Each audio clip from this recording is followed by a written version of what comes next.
Okay, today guys, let's talk about one of the very crucial concepts of any habit formation, which is your environment. Because no point in trying to develop habits if you do not change your overall environment. To illustrate this point, I'm going to talk about this research done into American soldiers coming back from Vietnam.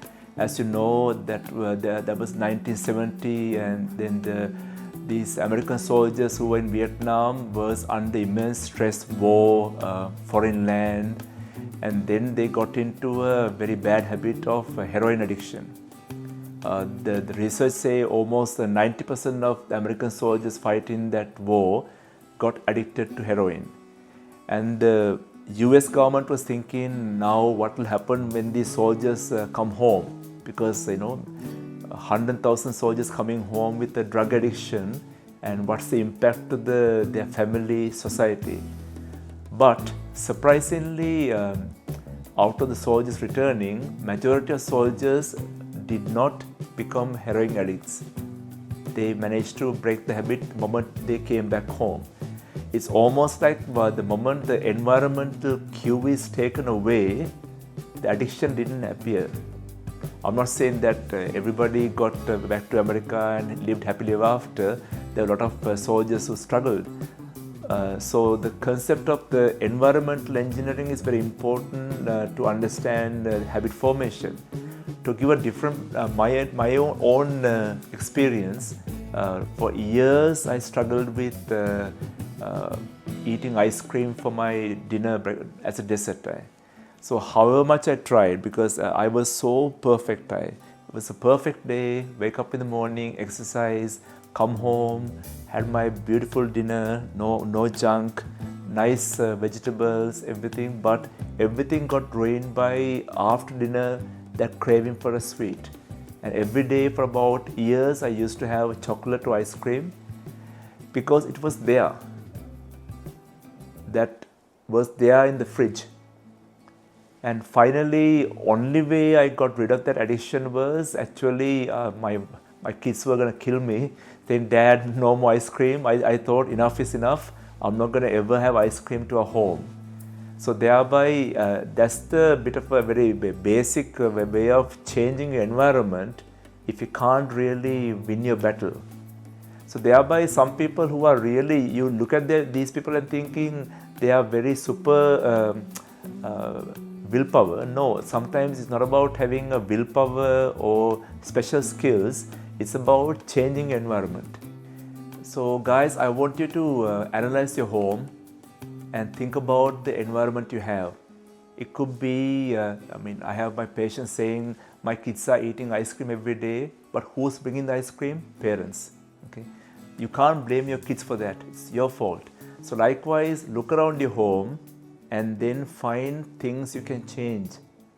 It could be something very simple like having a home gym, or it could be people who can't stop drinking, just don't have wine at home.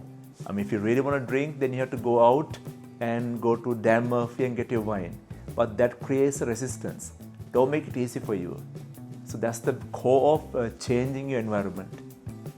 Okay, now in this topic, I want to just briefly mention why humans are helpless with our habits.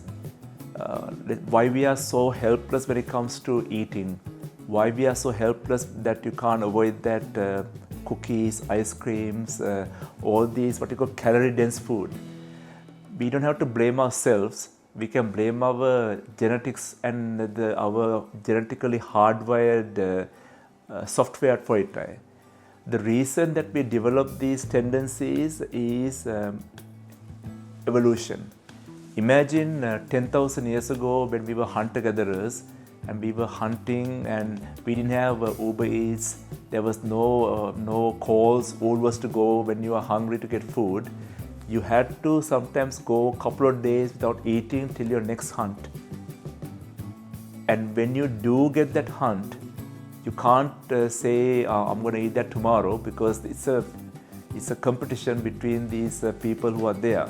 because the hunters have to all eat together, so you have to eat everything quickly. So thereby you have to binge. So that genetical tendency is still there, even though we are in a modern society with our new bodies and everything.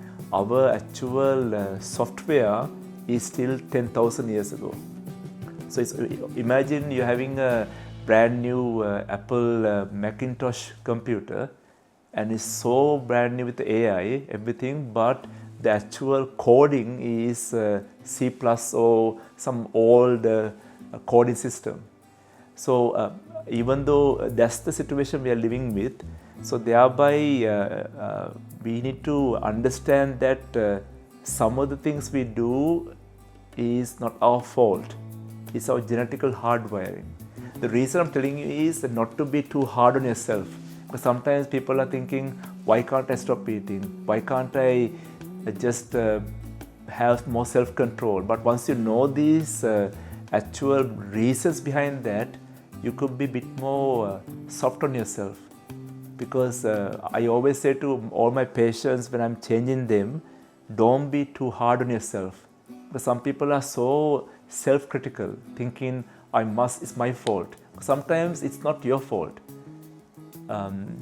So thereby with that we can talk about the next topic, which is a very essential neurotransmitter called dopamine. You'll understand why you can't resist that ice cream or the wine.